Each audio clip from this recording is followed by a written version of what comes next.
Hello everyone, in this video we will talk about theft offenses.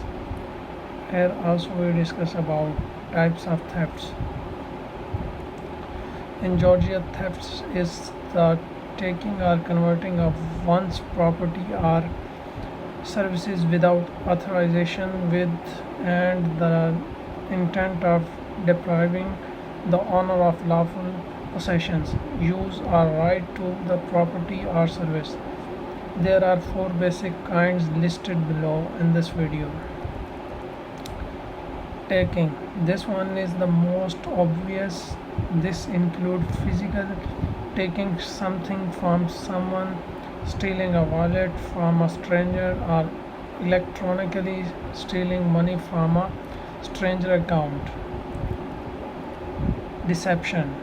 This one involves deceiving someone into giving up their property when that person would have been unwilling to do so otherwise, like tricking a stranger into sending you money in order to claim a fake price. Conversion. Conversion happens when a person converts their lawful use of someone else's property to unlawful use.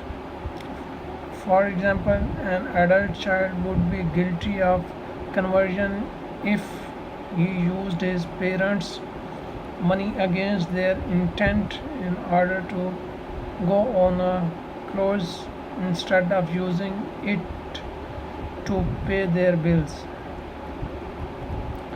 Extortion. Extortion occurs when someone uses threats of bodily harm, defamation, or legal consequences to unlawfully take someone else's property. Penalties for theft are quite harsh.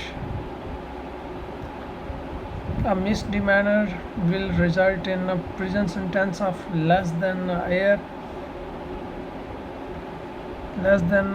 but a felony will result in a prison sentence of more than a year and $1,000 fine.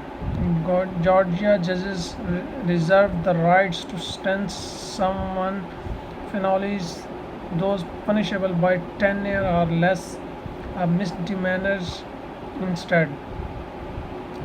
These theft crimes are known as wobblers.